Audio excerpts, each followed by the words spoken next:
when you start a social media with the desire to become famous, you probably won't become famous.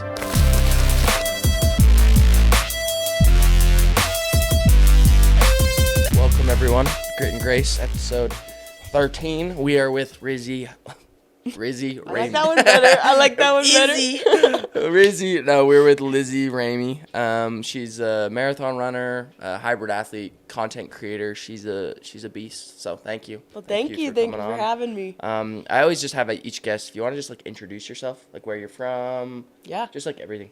All right. Well, my name's Lizzie Ramy, not Rizzy, but Rizzy. That would be good. Rizzy. Honestly. I was gonna say Rizzy Lamy. Yup. Rizzy but Lamy. Yup. I like it. I'm from Boise, Idaho, but I live out here in Utah now. I come from a sports background. Grew up a track athlete, pole vaulted. Moved out here to Utah to do track, and then had a little pivot.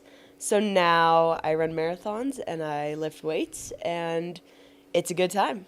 Yeah, no, for sure. And the reason I like actually wanted you to come on is it's weird. Like we kind of talking about this before the podcast. Utah is like such a small like community kind of thing. Mm-hmm. And once you're on social media, you kind of see different people and influencers. And I kept seeing your stuff and I was like, why is your energy so good? But like your videos are like, they're like not like in a weird way. They're not like attractive and like it's like you know what I mean? It's like attractive. You want to keep looking at your videos. Thank you. I really appreciate that. And so there's something that you do and there's an energy that you have that is like contagious in a way.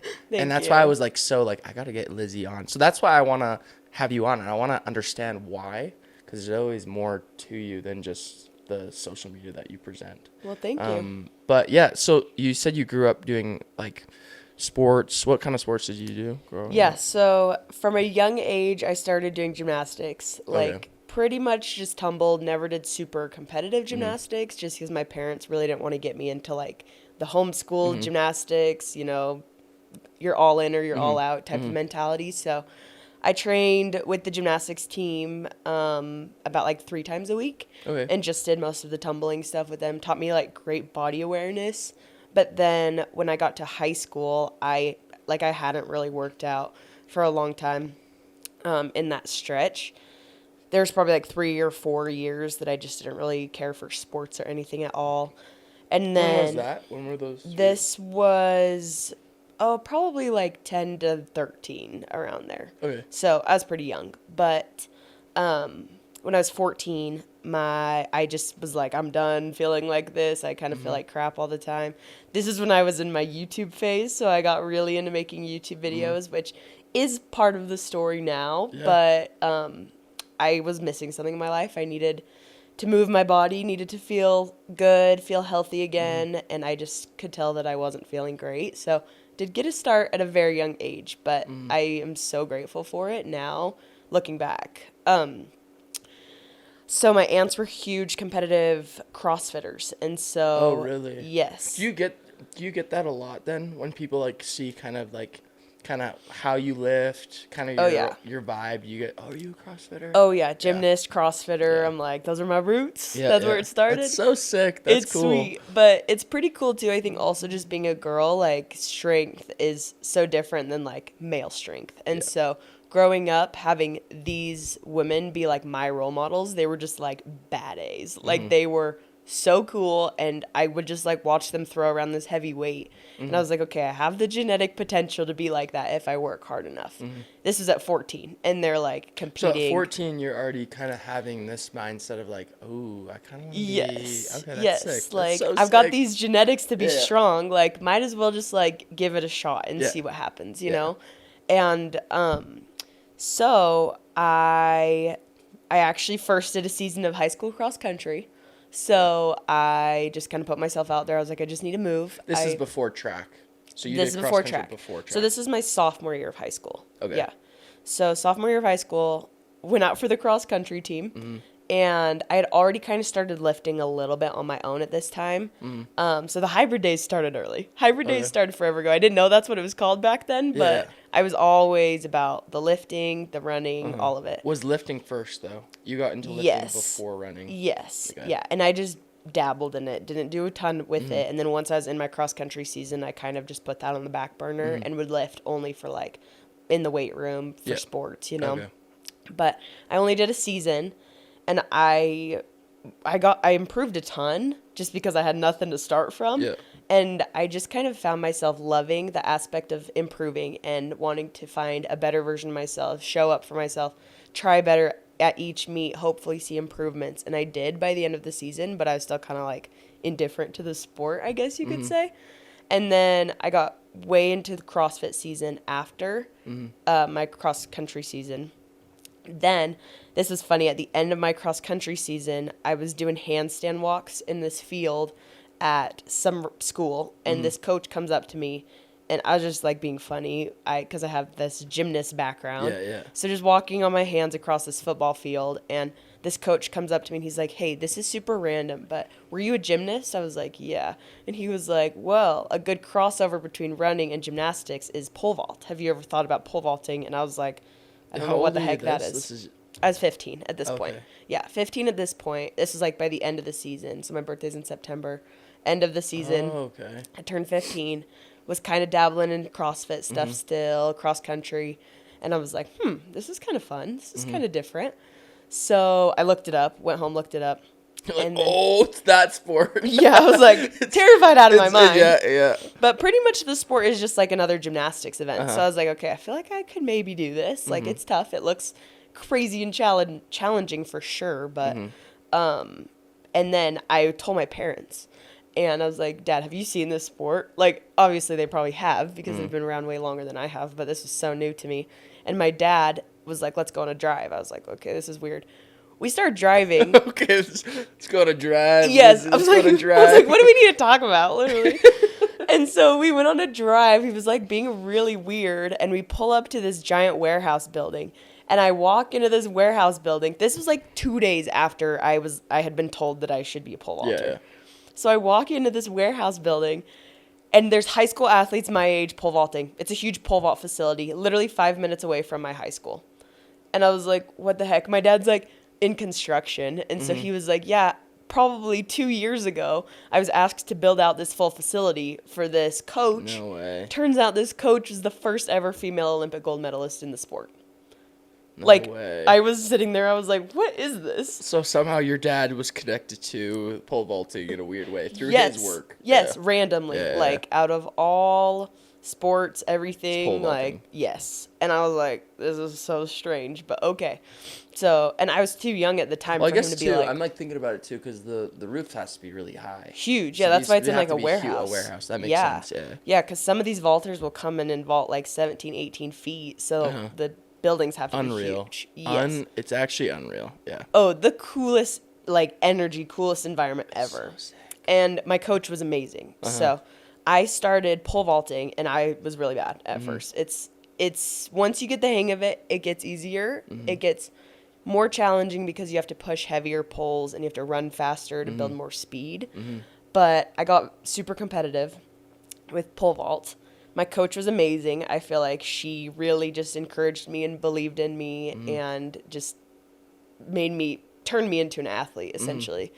So I spent the next few years of high school doing the sport, just day in, day out, basically trained like a college athlete through high school. Did you have like a vision when you started pole vaulting? Because it seems as though when you do things that you have something further, that you don't just do things to do things, that you have a goal usually in mind. Oh, for sure. When you started pole vaulting, did you just think it was initially going to be like, oh, I'm going to try it? Or were you like, once you started, you're like, I actually want to be like an Olympian. Or I want to be the best in the state. Yeah. Or what was your vision with pole vaulting? I feel like I knew that I wanted to go collegiate. I was like, okay, I think I have potential to go Division I in this sport. I know if I work my butt off, I could maybe do it, you know? And then it wasn't until my junior year that I got really serious about it too. And is that were you considered a late bloomer in the sport? For sure. Yeah, even once I had gotten into training, I had realized that so many people had started from age 10, you know? And so for me, I really had to bank on my strength that I had built and on kind of having this shortened timeline to like become the best athlete that I wanted to be. I also had a huge goal, even like after my sophomore year, where I was like, I want to win the state championship. Yeah. That was like, see, this is the kind of mindset I'm thinking of. Okay. yes, yeah. And it's funny because like even my parents are like, what, like, they never like forced me into competitive sports ever. It was all on my own, where I was like, I want to see what I could become for myself, coming from this not so athlete background. And I worked my butt off. Like, it was early mornings. I did accelerated PE. I was that overachiever in PE for sure. But the overachiever yes, PE. yes, but I'm grateful for it. PE. Oh yeah, Yes. That's dope. Yeah, 100%. That's But sick. it was just an excuse to wake up and then go hit the gym early in the morning, just push my strength. I was pound for pound way stronger than I ever thought I could ever be, ever. That's crazy. And then I also had my aunts, so I trained with my aunts a ton, did lots of like Olympic style lifting, like power cleaning, snatching, just lots of explosive work. So you were doing explosive, not just Olympic, not just powerlifting. You were actually getting into the actual athlete lifting. For sure. Yeah, Like which a lot of girls don't even know about, to be honest with you. Like, it's crazy, yes. Especially you go to Vasa and it's like, I used to Olympic, anyways, that's a long story, but you go to like Olympic, you go to like a Orem Vasa, and all the girls that are getting into it the last 3-4 years, it's just like, they're doing all the, it's not bashing on them, but they don't know anything about Olympic lifts. It's so totally just a different type of strength training. Different for world. Sure. Yeah. Oh yeah. Where it's like, I'm watching my aunts throw like 200 pounds over their head, and I'm like, weighing in at like 135, throwing 200 pounds over their head, and I was like, all right, let's try it. Do you know Janessa Curtis? I think so. Yep. She was on my gym. podcast. Yes, I saw your just clips won with her. worlds and stuff. She's amazing. She's I met her when I cool. first moved down here. So have you been to Plunge? Awesome. Yes, I have. Okay, yeah, we go there all the time. Anyways, That's so sweet. keep going. I'm enjoying this. No, you're good. I love that you're giving me an actual timeline. I'm giving you the breakdown. I want the timeline, Good. and then that's how I can dive into more things. Yes, for sure. So it was crazy though. Like, even some of our conditioning was like, my coach would be like, okay, learn how to climb this rope upside down without your legs, just your hands. Like, learn how to climb it. So I was like, okay. Upside down? Yeah, like literally climbing a rope like upside down, because all of the sport is like inverted. The sport's upside down. So Can you climb a rope upside down? Yes. Upside down? Yes. I'll show you a video afterwards, but like you're saying, so completely inverted upside down, and then legs in between your legs. You're going up. Well, your legs are up, but you're climbing climbing the rope. That's unreal. It's crazy. With no legs? No legs. So your legs are just flaring. Yeah, so it's all just upper body strength, like, and core. It was crazy, but so fun. Like, just a totally different type of training than even I've done now. Like, some of the craziest training I've ever done was back then.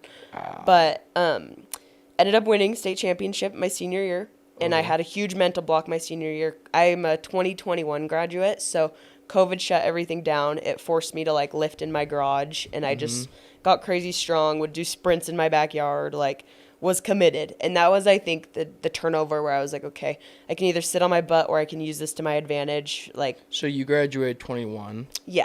In COVID, but you still get to do state. You still won state. Yeah, because 2020 was the shutdown. So then that whole year up until fall, I just trained all that whole summer. And then when the fall came around, I just was totally club pole vaulting, and then was just getting ready for my spring season. But I had like tons of mental blocks during my senior year, and was like, I don't know if I can do this. Like, there were days where I would show up to practice and like mentally I couldn't even like get off the ground, because basically the sport is you're running as fast as you can at like an object that's not moving and trying to like launch yourself, you know?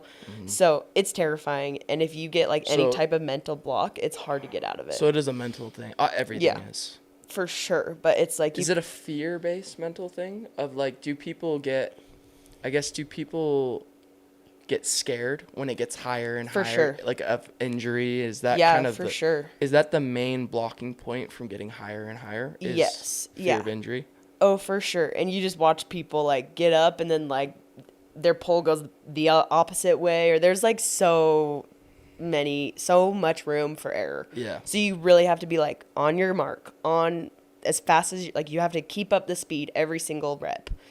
So it is very much like a perfectionist sport where it's not like where basketball, you can go in and practice for an hour and like No. be really lazy. Like No. when you practice pole vault, every rep's got to be like the Yeah, exact like same as. if you're off a centimeter on the runway, it could throw off your whole jump. If you're off like crazy. 2 fingers down on the pole, then it could totally mess up your jump. It's So insane. it's kind of that thing where you're like, okay, do I have everything? Is everything good to go? Are you Like, an overthinker?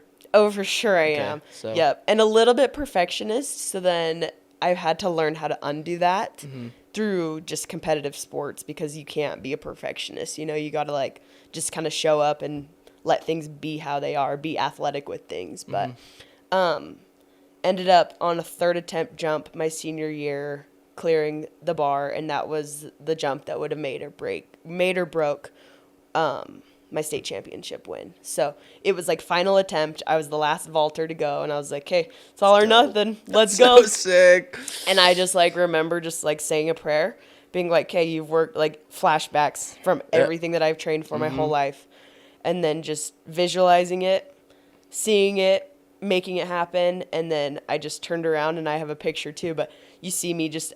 Literally, it's like a Sports Illustrated photo, and I have the pull, and I see that I cleared the bar, and my face is just like lit up. So sick.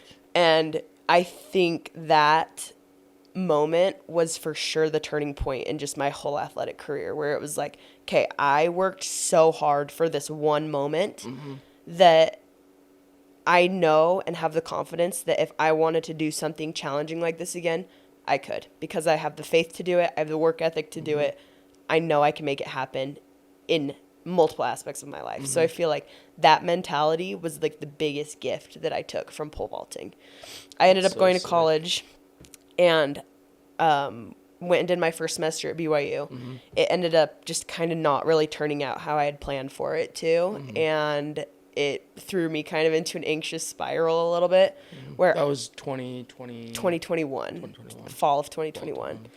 And then transferred over to Utah Valley University, and it was great. Had all great opportunities over at Utah Valley University, but I tried to just jump right into the season, and I totally fell out of love with the sport, and everything just felt like friction. Nothing felt like flow.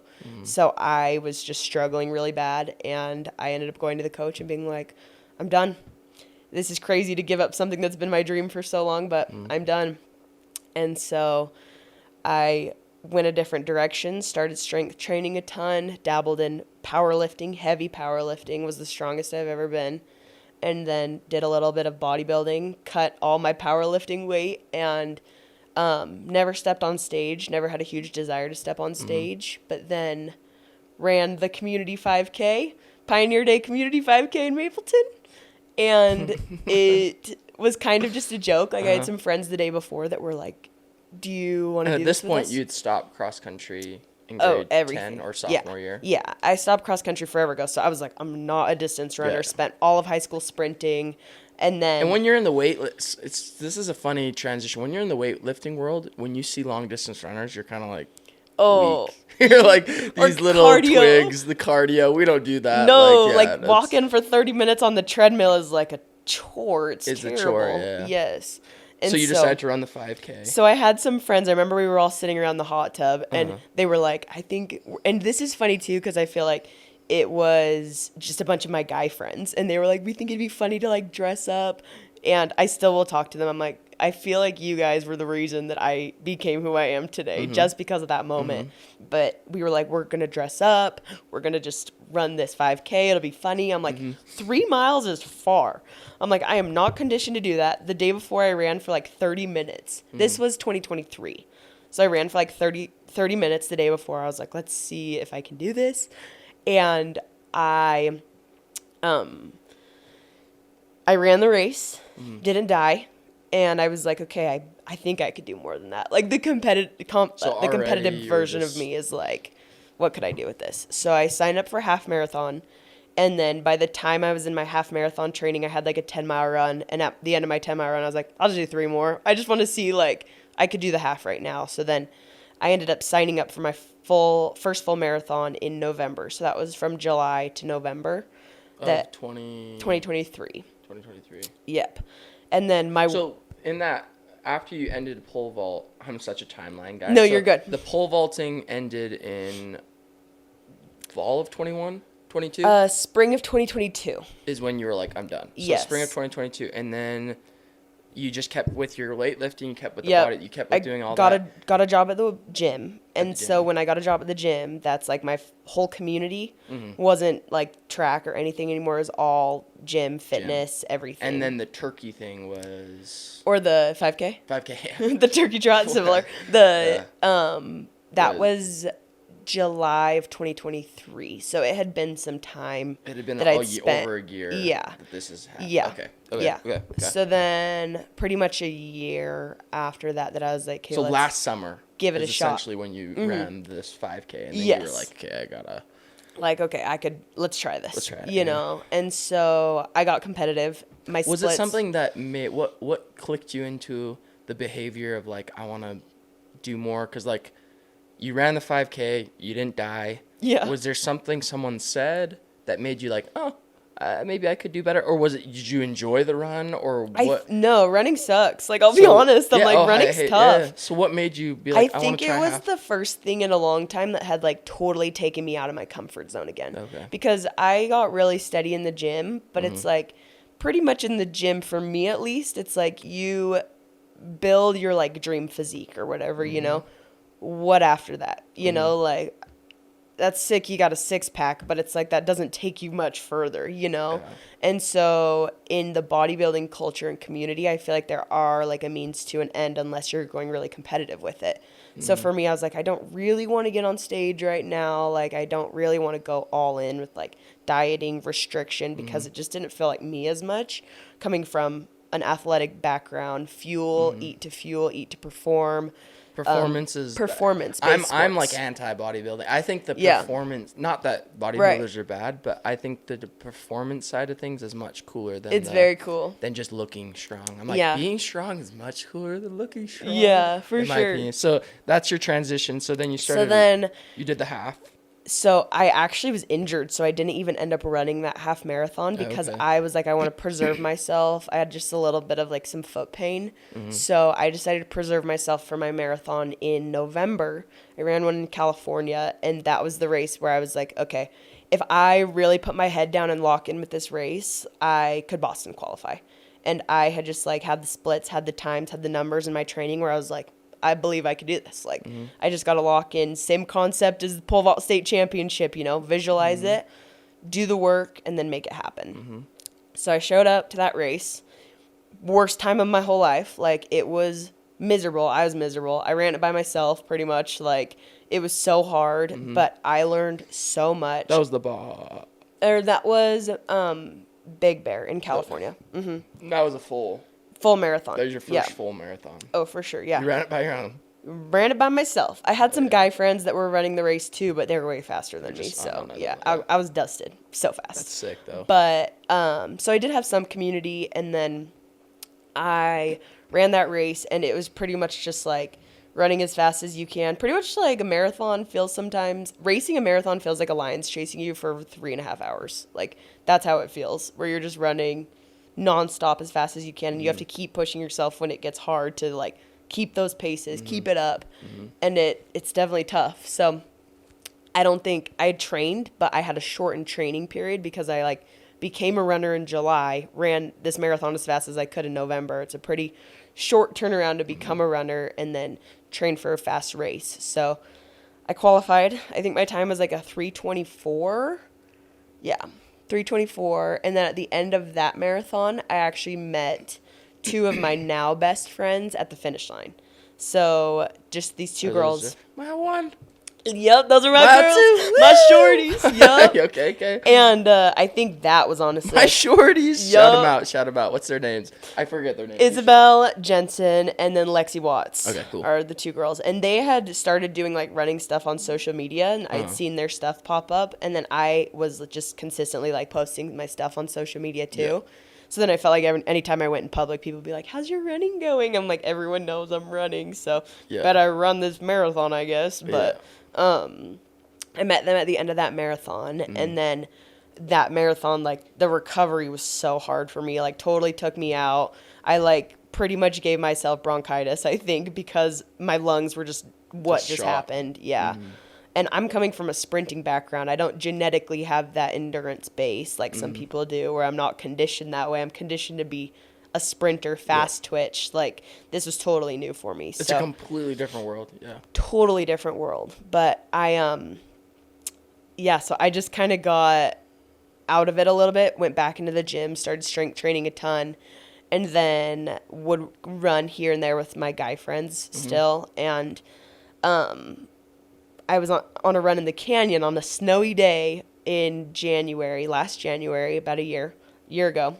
And I ran into the girls that I had met at the finish line of my race. Oh, so you just connected with them and then didn't really... Yeah, didn't do a ton. We were like, oh, we should go on a run sometime. Like, we had talked about it, but then I had seen them running in the canyon while I was in the canyon, and they were like, you should sign up for this race with us. You should start training with us. And I was like, bet, okay. Like, no way. So I think they were definitely like the motivator for me to be like, okay, if I train for this again, I'm not going to have to do it on my own, you know? Yeah. And I think there's something to say for sure about that, of you are so much stronger when you're surrounded by the right people. 100%. Even just mentally too, like going alone mentally in this race, like thinking about doing another marathon after what I had just gone through, I was like, ain't no way I'm doing that, you know?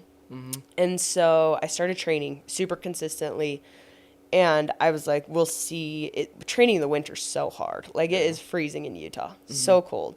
So I was training with them, though, and it was exciting to train with them. We would show up. We're just girls, so we'd wear our cute little outfits every day. You're always matching. Always Did you plan matching. that? Is that a planned thing? Sometimes it will be, and sometimes it's not. It's just like, it's an excuse to like get a cute outfit, go shopping. 100%. We're just girls, you know, at the end of the day, but we're doing crazy things, which is so fun. And I also feel like I've had a hard time with female friendships growing up. I like grew up with brothers, and then had a hard time with female friendships growing up that would match my frequency. I feel like, you know, where I would want to do these like crazy hard things, but it was always like, oh, Lizzie's doing these crazy hard things. And so to find girlfriends that are just like locked in with me and is so rare. And in their early 20s, like, who does that, you know? So true. So we just started training, and I was also working full-time at Costco. Pushing carts at Costco at the register. I bet you were the best cart pusher at Costco. But I was so tired all the time because it'd be like early morning 20-mile runs in the snow, go push carts all day long. Like, I was running myself out. Yeah. But I showed up to my second marathon, and that marathon like just changed my whole mindset and everything about the full sport. A couple days before, I had a guy friend, and he was supposed to run the Boston Marathon. They were like a week apart or something. And he reached out to me, and he's like, Lizzie, I kind of want to run Mount Charleston race with you. And I was like, you should. And you should just come pace me. Because he like had an injury, didn't sign up for the Boston Marathon. And so he was like, well, I kind of want to run one. I'm like, just come run Mount Charleston with me and pace me. And so I ended up running that race with him, and I just was like, I want you to push me. Like, I don't know. So pace you, meaning him kind of just lead you. Yeah. And you just follow with him. He had he was like a 2:45 marathoner. So he's insane. So fast. Yeah. And my PR at that time was 3:24. So then I was like, yep, let's just go. Like, I'm ready to leave all of it out there. Like, I don't care what happens. Like, if I died today, this is the end of my story, you know? Like, I was just ready to like ball out. Yes. I love this. I pretty much just like put all my strength into his hands, where I was like, okay, I'm going to trust you. Like, if I feel like I'm going to die, I'm going to tell you and we'll back off. But he was like, I'm going to get you as close as I can to 3 hours. I was like, all right, I'm terrified. So we like walk up on this marathon to like the 3-hour flag. And I'm like, there's no way. Like, in my head, I was like, I'm not running faster than my first marathon. Like, that took me out cold. Like, but I'd forgotten that I had trained super hard these last few months and was a much stronger runner because I had all my first marathon training under me plus this marathon training. Yeah. So we just went for it, and I just kept checking my watch, like my splits. It was like a 6:18, 6:20. I'm like, I'm going so fast right now. Like, there's no way I can keep this up. I remember my parents texting me, like, are you doing okay? Like, you hear them come through on your AirPods. And my parents were like, you're going so fast, you're hauling, because they can see my splits. So sick. So sick. So sick. And I just, I didn't even know that's, like, see, I'm learning things. I didn't know that was a part of the world of, like, just, like, I can imagine that being so motivating, hearing people being like, keep going, you're hauling. You're like, yes. Like, getting a text at, like, mile 18, I'm like, okay. That's sick. And then I just remember having my playlist, and I think the race started, and I had, like, Life is a Highway or something. Like, you got to create the energy, the vibes. Yeah. And we just went for it, and I ended up finishing that race at a 3:04. So it's crazy. 20-minute PR. I think my average is like a 7:02. And I got in, like, second in my age group in the race. And I was like, what the freak was that? Like, what just happened? So that was the first time I think I was really like, okay, I can be limitless. You know, like, this sport's so awesome because you are limitless in this sport, you know? And so that was, like, for sure my most pivotal moment with the sport. And then I also had all my girlfriends that ran that race too, and everyone, like, crushed. So it was just, like, super motivating and cool to see something where, like, we trained for this together. It's a super, like, emotional experience, motivational experience for sure. But then, like, 3 weeks later, went away to do sales. And then, shout out the grit. Shout out the grit. Yeah. But I just learned quickly it wasn't for me. And it was a hard time for me. And I'm so grateful for the opportunity because I learned so much. I was just like, this is not in my skill set. Yeah. And I knew that. So, and it isn't for everyone. Yeah. It's not. And so much respect to all of the sales bros that go out and crush because it is not easy. It is tough. But so awesome. And then I came back, ran on a short training block. I was like, okay, I'm just going to get Cindy signed up for the Big Cottonwood Marathon, ran that one, and I ran it in like a 3:16, I think, but like pretty fast for no training. Was not as good as the not as fast, but I also didn't have like any goals to run it crazy fast. Yeah. And then is that a common thing sometimes? Oh yeah. Not always training for a marathon to be like just to run a marathon. Oh, for sure. Yeah, especially once you like have done more. Like if you show up with the expectation that like if you run as many races that I ran in the last year, it's like not all of them are going to be PR races. Like we just ran the Disney World Marathon and we had like 0 time goals or 0 intention. Just wanted to run it. Yeah, we like. So it was more of a fun. Yeah, hopped on rides at Disney World and stuff, and so I ran Big Cottonwood, ended up running the St. George Marathon on a whim. Like the day before, I was like, I'm going to run this. Let's do it. With one of my friends, kind of paced her through that race. And then ran the Honolulu Marathon also, which was a tough one. I actually got sick during that race. I saw that, yeah. But learned so much. My friend did too, from Canada. Really? He ran it and he like almost passed out. He was like it was so hot too. Yeah, I don't really know exactly what happened. But yeah, so then that leads me back to here. Just ran my 6th marathon and then we'll see what happens in 2025. We got some fun goals planned. Great. Well, that's what I want to talk about these. So I always, every guest that I bring on, maybe they even talk to you about this at the Grit, but I personally think that everything comes down to like your why. Yeah. So why you do things, and I think it comes down to even like 3 points. So I call it like the why triangle. Yeah. So you have like your dreams, your people, and then your revenge. And I always go through those 3 things. Not always, but I like to go through it. And for you, it seems like when you do things, you don't just do them. You do them, and it's coming from a deeper place that no one sees, right? And that's the only way you can do things that are hard. Yeah. There's no way to just do things that are hard for no reason. Yeah. And so it comes down to those 3 things. So I want to talk about those 3 things with you. Your dreams, your people, and your revenge. Yeah. And so going forward, like, what are those 3 things for you? So what is that? One more time. Your dreams, your people, and then your revenge. Dreams, your people, and your revenge. Do you feel like revenge could mean anything for you? Okay. Because everyone has. For me, my revenge, I'm like psycho. I remember everything people say. Yeah. If people say something in the sales world that kind of like puts me to the side, I keep track of those things. Or you know, growing up, like I remember even in the summer in sales, I remembered my middle school basketball coach that cut me. Yeah. Because I was too short, and I would think about him while I was selling, because, you know, I want to hit that. Yeah. And so revenge could mean like, oh, I need to prove to my younger self who doubted. So Yeah. those three things. Starting with your dreams, I guess. Okay, starting with my dreams. Well, Why do you do what you do for your dreams? it's been super cool because this athletic journey has been such a big part of me, but then the other part of me has been my creative side. Yes. Like, and that's what I actually wanted to talk about too, because Yes. your title, people see you as a marathon runner. Yeah. But then people see you as a content creator. Yeah. But then also people will see you as like a weightlifter and a hybrid athlete. But then I people just have also wanted see to you as do a it all. dancer, because then you also can dance, right? And that's why I'm so intrigued by your brand. Is your brand encompasses way more than just, oh, Lizzie Runs. marathon runs. Yeah. Your brand is like this encompassing thing of, why does she have such good energy? Yeah. And I think if we can find the why, I think we can probably determine, oh, that's probably why Lizzie is the way she is. You know Yeah, what I for mean? sure. So, taking it back a few steps, when I was like 12. This is what I was talking about at the very beginning. I started making YouTube videos. So, I had Which a you friend. just posted, right? Did you post something on your... Yes, Yeah, I just saw posted that. of me. Yes. Cute little 12-year-old Yes, it was Lizzie, like yeah. prepubescent me, like going through the squish before you stretch. You know what I'm talking about? I was Yes. like, ugh. Yeah. I wasn't an athlete yet, but I had such a creative side, and I've always, like, even my parents from the time I was a kid, they would always call me Busy Lizzie.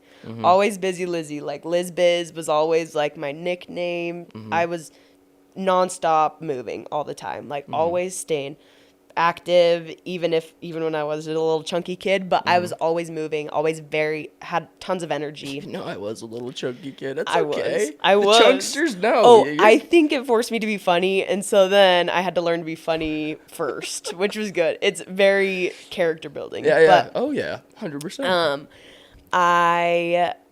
so I started making YouTube videos, and then I like just had a camera, like my parents old camera, and then I was like, I'm gonna save up. I want this to be better. I'm gonna save up. It's kind of the same mentality where when I want something, I'll go all in. do it, So I saved When's your up. birthday? September 8th. So what are you? Your star sign? I'm a Virgo. Yes. Yeah. Virgos are very... I like star signs. So Yeah. That makes sense. Sorry. Well, I know I'm like, from what I know, I don't know, but I went pretty much all in. I like saved my babysitting money to get a camera. Like then I bought a MacBook, bought my own Apple Watch. Like there was just certain things where it was like, okay, my parents were like, if you want to like work for it, like let's see it. And they would always like support me and help me too in my goals. My dad's an entrepreneur, so he's always been like he gets very all about entrepreneurship, and is always like, well, you could try to do your own thing. And I'm super grateful for that as well. Yeah. And both of my parents are huge optimists too, which I think is a big reason why I am the way that I am. But I got all into video editing from a young age, and I was like, I'm posting every week. And so I would do these full bits. I would film, edit, act, everything on my own. To YouTube? Upload to YouTube. Yep, you can still find them. We'll put the link. No, I'm just kidding. I'm like, put the link to Lizzie Ramy Vlogs in the bio. So do you still run that account now? No. So then, but I did that for like multiple years, like 2 or 3 years where I was super consistent, started a vlog channel, like bought my own camera and just like went all in with it. Ended up transitioning to filming wedding videos all through high school. Okay. So that was more my niche. Got a new camera, new setup. And then when I got really into sports, that's when I had to put the hold on that, where I was like, okay, this just is a ton of time and whatever. And also wedding videos are a little bit tough just because it's the same thing every time. And I was like, I'm bored of this. But I loved it, and I'm grateful for that experience because now all I do is video editing and creative work as well. And I remember in high school, I really wanted to be in student council. I was like really close with student council, and then I ended up, this was when I was kind of done with my video stuff, but I ended up not getting into student council. So I took video broadcasting class instead. And then I learned so much more through video broadcasting. So I'm like, even though that wasn't what was in my plan, I'm so grateful that I ended up doing video broadcasting, got to work really close with the school, doing a bunch of stuff. But now it's fun because all my social media stuff is way easier and way simpler just because I have this full creative background. But what a blessing that such a blessing. You're able to like bring in, you probably feel maybe, I don't know, you probably feel at a pretty good place right now going into 2025 because you've collaborated every single passion together. It's been so cool. Like, even just in the last, like, 3 to 6 months, I feel like is when I've had the most growth. Like, even on social media, I hit 10K barely last February. And then lost about 2,000 followers when I went out to sales because I didn't post anything at all. And then came back from sales in August and was like, I'm going to go all in on this. And so it's funny because everyone's like, oh, you've done everything so fast. And I'm like, it's been years since I've been doing this. It's the ramp that they all talk about, just my own ramp where it's this, and just putting groundwork in forever. And then all of a sudden, which no one's talking about. No one talks about that stuff. Right? No. Everyone talks about. No, nobody everyone wants talks to talk about like this right here. They only want to hear about this once you're up here. Yeah, exactly. So it's been very cool. And I feel like I've just had so many days where I've just been so emotional about it just because that was little Lizzie. That was little 12-year-old Lizzie that was like, I want to be this one day. And then I think like she'd literally freak out if she knew what I was doing right now. She'd be like, first off, why are you running marathons? But okay. She's like, hold on. New sport? You're like, really? Marathon? You didn't think fashion and beauty? Why did you go marathon? 12. Why weren't you doing that when I was 12? No, no, literally. I was like, I'm like, the beauty industry, fashion industry feels way easier than running marathons. But I just feel so grateful, honestly. And I think that's a huge reason for my why is I have put so much work into this. Like, this has been my passion project since I was 12 years old. Yeah. And so it's cool, even like people that I know in my life that knew me when I was 12. They're like, this is you. This has always been you. And it's just a way that I get to share myself and share my story with the world and people, and hopefully like inspire people and teach people and show people that it's a 6-year plan. It's a 7-year plan. It's a forever year plan. It's not this how to get fit in 30 days, you know? It's not that. Nothing's get rich quick scheme just doesn't work. Right? Doesn't work. Never no. works. So I guess your dreams then, what are your dreams?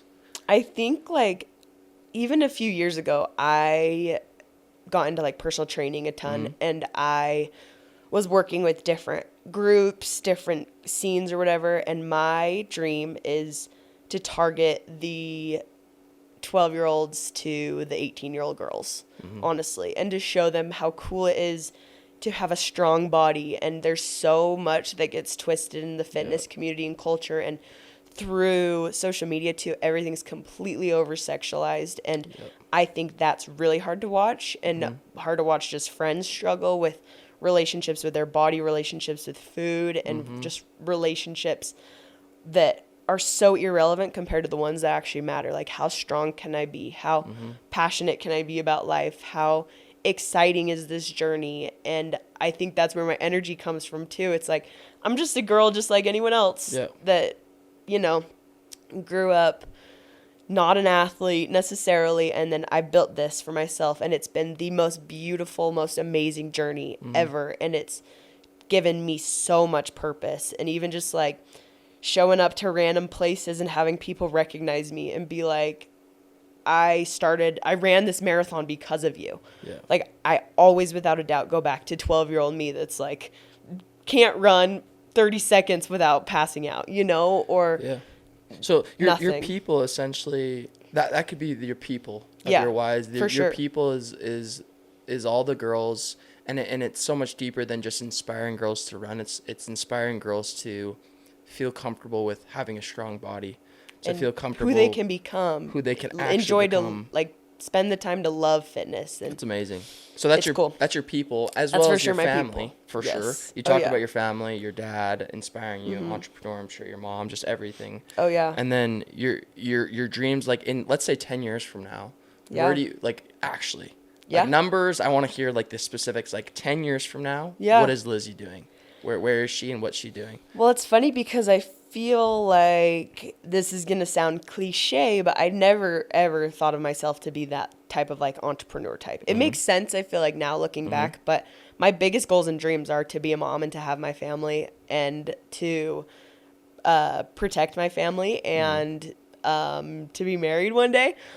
But there's so much opportunity that I feel like I have now also, where the 10-year plan is like, okay, that's the dream, that's the vision, but then there's so much room and growth for this business to grow, this business to thrive. And honestly, I think there's something about me that just loves the surprises of life. Like, my whole fitness journey has been full of surprises, you know, whether I'm running ultra marathons in 10 years or whether I'm, I don't know what I'll be doing, but it'll be interesting to see. And I hope that I can maintain and keep and improve all of the skills and habits and things that I've built now so that I can eventually be that motherly example to my children one day and then to their children one day and set that example for them. Cool. That's sick. So the future family is really, for sure, is another thing that you think about quite frequently. Oh, all the time. Yeah. And then 2025, what does that look like? 2025 is going to be fun. Go on.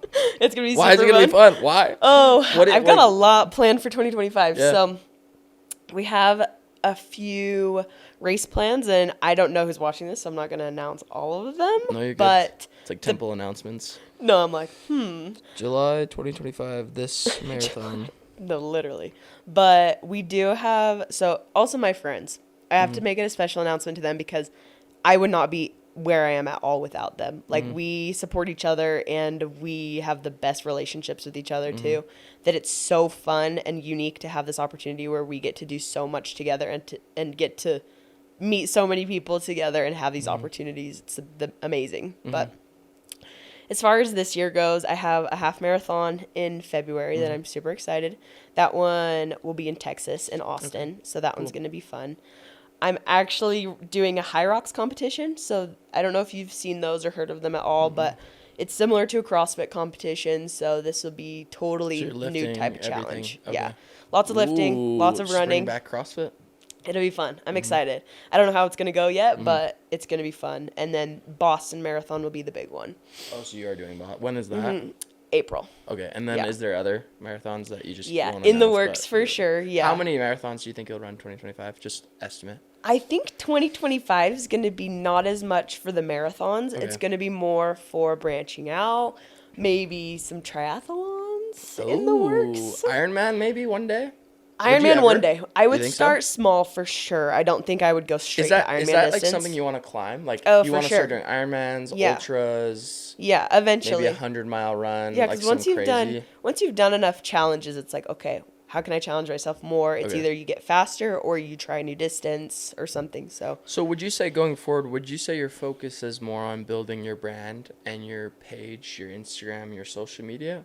Or is it breaking records in sport? Is it performance or content? What's your focus? It's a little bit of both. And I think that's what's fun and different and exciting. Yes. Where it's like, how can I build this and document this and have the best time ever doing this? You know, have the best time ever doing something that's ridiculously hard and challenging and then not glamorize it, but also just be optimistic about it and be excited about it. Like, all my marathons, they're so hard. Like, they take you super close to that feeling of death. Like, I'll always say, I'm like, I feel like my closest moments to the other side have been mile 18, mile 19. Like, so sick. Ridiculous. I know but what you mean. Also some of my most like spiritual experiences too. So why do you think that is? Like, why do you think it's at the end where it's like right before you see the end? Why is that the hardest? Because I think you know how far you've gone and you know how far you have to go still, you know? And I think that's when you have to really dig deep and be like, God, are you on my side? Honestly. Yeah. And if you are on my side, get me to the finish line, you know, like, help me get me there. Like, you know how hard I worked for this, like, let's go, but I'm not going alone. And I think that's why it is such a beautiful sport. You know, that's what keeps me doing them again and again, where it's like, it's like a spiritual journey. Oh, for sure. And that's cheesy and dumb, but it's not cheesy. So beautiful too. Like, my personal testimony of God is so strengthened because of what I do day to day. And I firmly believe, like, so many of my like big athletic achievements and accomplishments could not have been done without faith. Interesting. Yeah. That's so sick. Crazy. And that could be a totally different subject, but oh no, that's like, there's so many. You have so many. I'm like, There's so sorry, many I'll just yap. subcategories. I'm like, oh, she's got this that I could talk about, but then there's a little bit of this, but then there's this, but we could also talk about this. But that's like the most me too. I'm like, you're I want to just do a little bit of everything. A little bit of everything. You're all over. You're like the Catholic God. You're everywhere. You're everywhere at once, but nowhere at all. You're just like, just everywhere. Yeah, I love it. But for you, I guess, thinking about your younger self, thinking about some of your challenges, because maybe people see your social media, maybe people see your presentation of your brand and yourself as, like you said, optimistic. Yeah. Super high energy. You know, just like your iconic mile 1, mile 2, like all of this brings your brand together. Yeah. But perhaps maybe people maybe don't see quite the other side maybe of Lizzie. Yeah. And so for you, maybe what are some of the other things that have been challenges for you? Maybe things that have been humbling for you? Oh, for sure. I think definitely the biggest one, and I know a lot of people struggle with this, out in and outside of performance-based sport, is anxiety, fear of failure, fear of not being enough, not showing up the way that you want to. And when I first moved down here after my whole track debacle, kind of, it spiraled me into this kind of like anxious depression a little bit. And I would never say I was like super depressed. I think like I always tried to have a really optimistic outlook. But I think looking back at that situation, I was like, wow, I was really optimistic for being in a really dark place. Like I don't think I would have done very well if I wasn't as optimistic as I was. Always thinking like, okay, well, I'm just going to keep working. Everything will work out. Everything will work out. Everything will work out. And then when it didn't really work out, then it just kind of spiraled me into this like almost panic mode of like, I don't really know what to do. Like everything that I worked for has been like a waste. Like, what am I doing? What am I out here doing? And so then I think the opposite effect of that is finding your why, having that purpose and being like, what's grounding me to my goals, you know? And I think that's why I always am kind of chasing that next goal, that next vision, because then I know, even if I don't know everything that's going on in my life, it's like I have control of my actions, and I don't have control of the outcome, but I have control of what the outcome might look like if I put these steps in. If you put the incomes in, and the inputs in. But yeah, people don't talk about the sense of the sense of lost identity when you lose a sport that you've been working on. Oh, it's big time. It's crazy too. Even posting kind of my story a little bit online, like it is a much more common story than I even realized. Like you feel so alone when you're like, well, I suck. Like I spent like the last 3-4 years of my life with this goal, this vision, like this this concept. It's your personality in a sense. Like you're pole vaulting. All you did was think about this, and then all of a sudden one day you're at UVU and you're like, yeah, maybe this isn't it. Well, and it's hard when I feel like you associate your accomplishments with your identity too, because it's like, I'm a hard worker and I've achieved these things because I'm a hard worker. Then it's hard when you're working your butt off at things and things aren't working out and you're not achieving things even though you're working super hard, because you're like, well, did I not work hard enough? Like, why is it not happening? And I think what it's also taught me is like the beauty in a pivot. You know, I think it's not talked about enough, where sometimes quitting is the most amazing thing that you can do for yourself. And sometimes not quitting is like hitting yourself against a door every single day, over and over and over and over again. But I like how you say pivot instead of quitting. It's a better way of looking at it. Right. You're not quitting, you're just pivoting. You're just being like you said, you came to a point in the summer sales where you're like, I'm pivoting. It's not making sense for me anymore. It doesn't make sense for me. It's not that I'm weak. It's not that. Right. Which is also probably a cultural thing that we have. It's like, oh, you quit summer sales because you weren't strong enough. Right. Or you stopped pole vaulting because you just couldn't. Right. And there's so many other reasons and aspects. And I think that's dope. Cool power of a pivot. The power of the pivot. I think that's what's cool about the grace aspect too. Like you have to have grace with yourself to be successful. Because if you're a perfectionist and so hard on yourself, and if, say, like, track didn't work out, and I was like, well, screw that. Like, I'm going to go never try to lift again or never try to do that again. Like, I'm not an athlete anymore. Like, those are things that we can tell ourselves that will halt us from progression in anything else. And so I think it's super important to be, like, honest and, like, that didn't work out. Sales didn't work out for me. Track didn't work out for me. But maybe it didn't work out for me because God has a different, bigger plan for me. Maybe sales didn't work out because I needed to be home and I needed to go build my own business, even though I was so stubborn and wanted it to work. Keep going. Yes.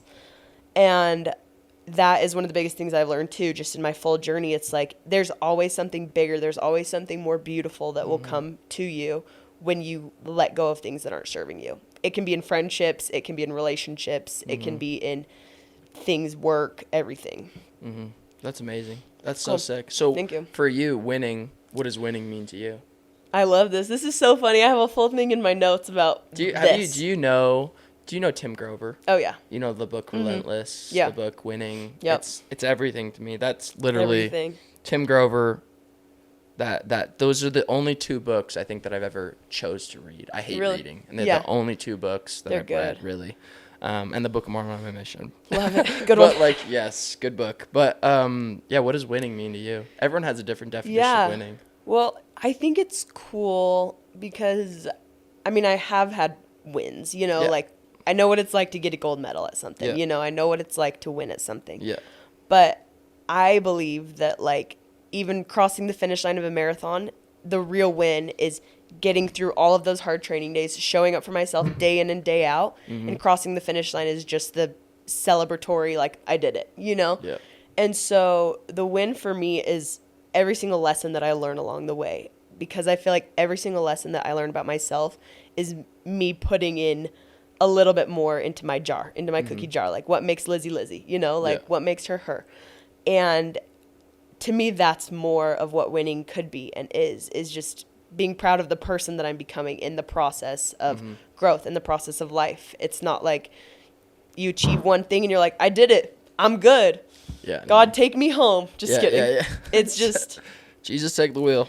Right? And then it's cool because life's short, but there's also so much time to build the person you want to become and to dream big and try new things, do new things, take risks. And if it works out, great. If it doesn't, great, Yeah.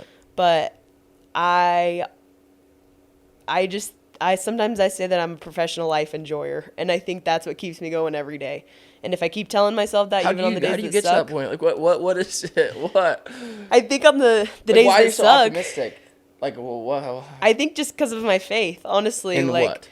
Just faith in a greater plan for myself, greater plan for the future, and also just like, I think it's exciting. Life's exciting. The joy, I think, back to the anxiety.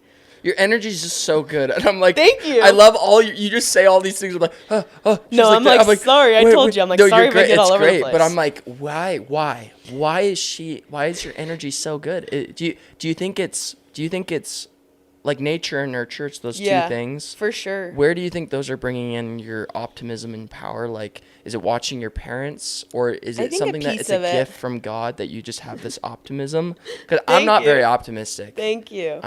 Where does that come from? I think, well, I mentioned how I'll have like anxiety pretty bad. And I think the anxiety is the dark side of what butterflies are and what excitement is anxiety, where it's like, okay, anxiety is like, I don't know what's going to happen. It's more like toxic, more negative fear. And then the opposite of that is faith and almost being a little bit fearless and excited about life and being like, I'm going to throw myself at this opportunity. I'm going to sign up for this marathon with no idea how to even run past 20 minutes. I'm going to just try this and do this. And I think that's the excitement and the joy and literally just throwing myself at life and then having faith that everything is going to work out. And I think that optimism is a choice. And I think it's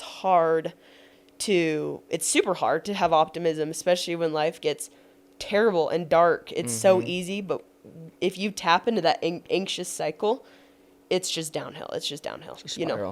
And so, but it also, I feel like, can be a gift, because if you are a little bit anxious about the future and excited for the future, then you can grow and be fearless instead of preying on your doubts. So I think that definitely has to do with it. My parents are both huge optimists. Like, even growing up, just like watching how they do things, like, I think I never knew if we were like struggling financially or if we were... Just didn't matter. No, it didn't matter because we were happy people by choice. You know, we chose so sick a good life. We'd be dancing in the kitchen while we would eat our can of beans or whatever, you know what I'm saying? Where so sick. It was just that type of perspective and vision was something that I totally had to look forward to. And now it's fun because I throw myself at really hard things that are miserable and terrible, but I feel like my wins and my successes come from my faith and my optimism that everything's going to work out. We're very similar in a sense of your competition, the competitive nature is just so instilled in you. Yeah. But it feels as though like my competition, when I'm competitive, it comes from a very dark place. Like really? It comes from like a very like, very like the Mamba mentality, like very like, like very like and that's more your revenge. The brooding, you know what I mean? Where you haven't even mentioned revenge. Where like if I was sitting in your seat, I would be talking about all the revenge, talking about everything. And not that I'm angry. Right. But it stems from more darkness, where it seems like you're winning, your competition, your vibes are stemming from such light, which I love. Thank you. But do you feel like you ever dip into dark wells? Oh, you have to. You have to. I'm like, let me chat. Yeah, I was gonna say, there's no way at mile 18 you're like optimism. No, joy. No. You know what I mean? There's none of that. I think my revenge for sure. You have to dig deep. You got to find your Goggins. Everyone's got their Goggins in them, where it's like, what's my trauma? What's this? What's that? And thankfully, what is that dark side? I'm like the Lizzie Ramy dark side lore. But give it to me. The people want to hear. What is it? What makes the crazy? What drives the crazy? Yeah. Thankfully, I was blessed with an amazing family, so I don't feel like my trauma stems from any of the way that I grew up. I think more my trauma will stem from track and working so hard growing up to fall short of my goals once I was there. And I think proving to myself, proving to just coaches that I'm enough in what I do, and I achieve things in life because I worked super hard to get here. And I think if anything, that would be my revenge is, oh, you fell off with track or whatever. What am I doing to make up for that? And for myself and for my own personal confidence is showing up every day, day in, day out consistently, and not letting that younger version of myself down at all.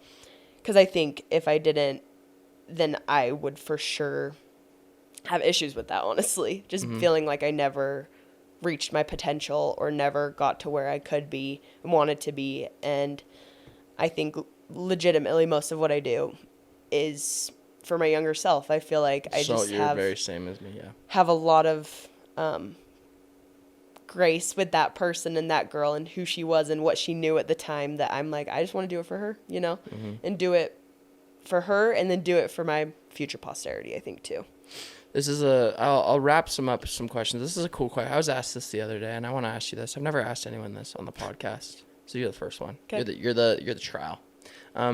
If you could sit down with your future self, what would you tell your future self right now? That's unique. With the knowledge that you have now. Everyone talks about like their past self. What would you do with your little self? What would you tell Lizzie in a year from now? If you could just sit with the knowledge that you have, how would you talk to her and what would you tell her? I feel like in a year from now. Yeah. Okay. I feel like year 2, 3, 4, 5, really any future Lizzie. Yeah. Well, this is actually very interesting because I just found a note on my phone that popped up from exactly a year ago that I wrote down huge lists. And I pretty much just talked to myself as I was this version of me now. And it was... What is that? I don't know. Beeping? Can you oh, no, you're good. Yeah. I was like, what? This is a fire alarm? I was like, really? I was like, maybe it's a fire alarm. Yeah, you're good to keep going though. But I actually wrote down all of my goals for 2024.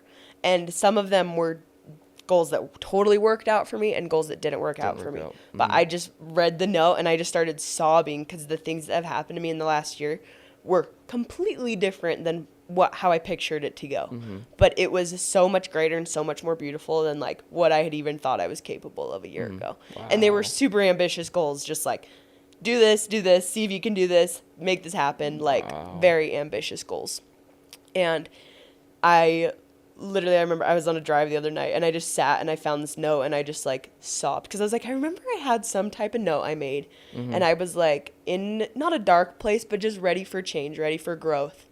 And I made this probably like 3 pages on a Word document is what it looks like, just long and just like vulnerable. Like, here's my weak points, here's my strengths, like what can I do, how can I change? And so I think what's cool is seeing that and seeing what I have accomplished, but also knowing that there's still more that I want to accomplish and still more that I want to achieve, and seeing it, my life right now is just the beginning. You know, this is just the start of something that can be so much greater and so much bigger. And I think if I think about in a year from now, I just want to take the momentum that I've created and just keep going. And I know that sounds like dumb and cliche, No, but I not feel at like all. It's pretty simple. super simple. And it's almost easier for me to have that mentality instead of like, I want to do this solid, like it'd be You just want to sweet. ride the flow of the wave right now. Ride the flow. Yep. Ride the flow. And then I think be open to ideas to make, or, oh my gosh, open to ideas and different things to have, to accept more into my life and to receive more blessings in my life and to make smart financial decisions, smart business decisions, and smart fitness decisions as well, because it all has to come together. But I think in a year from now, that's where I want to be. Like, did you ride the wave? Did you use the momentum? Did you take the flow and did you create something amazing out of it? Or did you just like sit on your butt and nothing happened, you know? Which I can't imagine you even doing that. Like, it's not part of your DNA to do that. And I don't think, it doesn't sound like you've ever done that. It doesn't sound like you've ever fallen down, which is crazy. Your optimism is inspired. Like, it actually is amazing to see Thank you, you.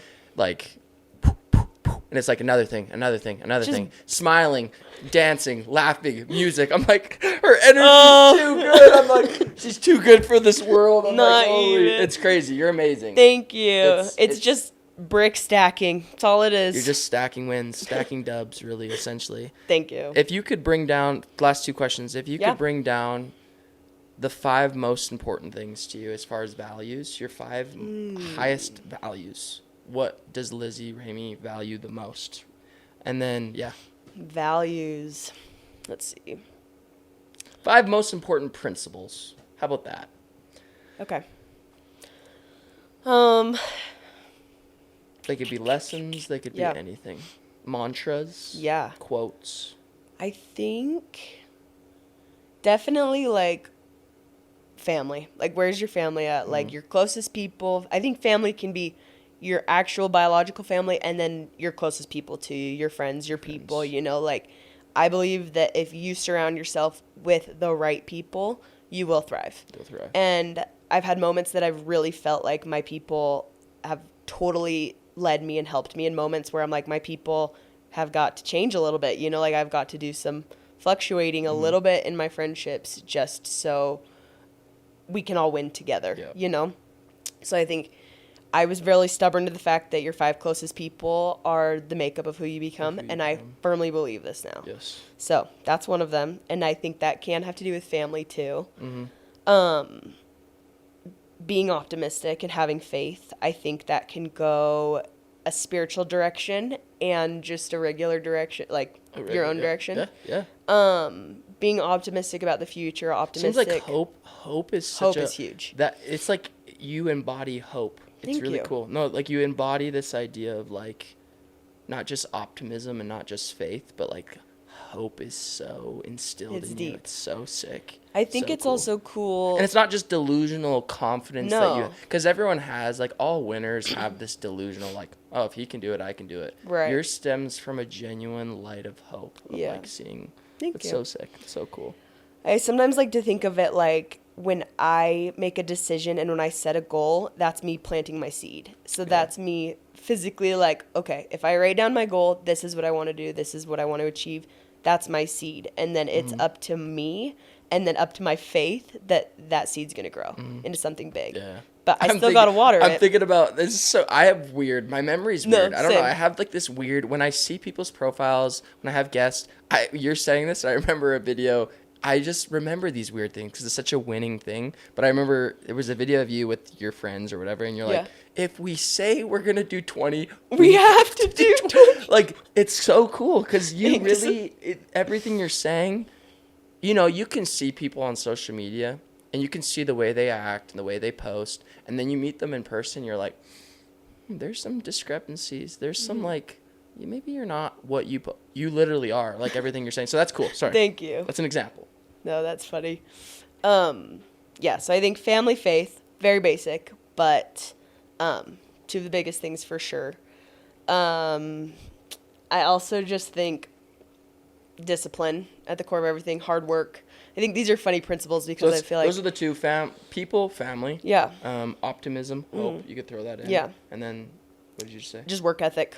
Just Grit. get gritty, you know? Get after it. Get after it. Uh-huh. It's funny, even in my vlogs and stuff, I'm always like, it's a gritty one today. We're out here, like, it's snowing. It's gritty. But you got to have it, you know? You got to have that David Goggins in you. You got to find him somewhere. Yeah. Because that's going to really get you far. And, yeah. you know, getting after it when it's not pretty, you know? Yeah. That's a huge one. This is funny. These principles kind of remind me of, like, what I look for in a person, like dating a little bit. It's literally you want to live the way you want to. What is that whole dating thing?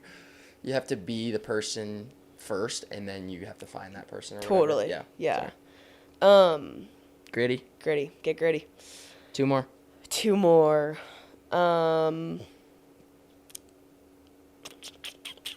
Go together. Let's see. I mean, those three are pretty. Those three are pretty solid. foundational. I'm trying to think if there's any like unique ones for sure. Honestly, this might sound dumb, but just choose joy. Choose to be happy. Yeah. Choose to enjoy every little moment that happens to you and live every single day like it's your last. Because the second that I started living with this in my head, like maybe that's my morbid side, but I sometimes will say this. My morbid side, where I almost feel like I have this fear, not this fear, but it's like, what if today is my last day? Tomorrow is not promised. Like, what if today's my last day? If I, like, go away, would I be proud of the person that I was yesterday? Would I be like, yes, I lived every moment to the fullest, you know? If it's late at night and I'm like, today was a boring day, today sucked, like, go on a drive, get out there, go see the mountains, go do something. Good. Make today good. PR every day. PR every single day. Even if it's a crappy day. That's a huge one. Yeah. And that's what keeps me happy, too. You know, like, switch up the day, call someone, do something funny. I don't know, like, just make it exciting. Yeah, choose to do that. Choose to do it. Yeah. Yep. I heard the other day, pain is inevitable, suffering is a choice. Yeah. And that's cool. You seem to embody that as well. That's sick. That's okay. Fifth thing. Fifth It thing. can be something weird. It can be anything. I'm like trying to think. We're dipping. We're diving. Oh.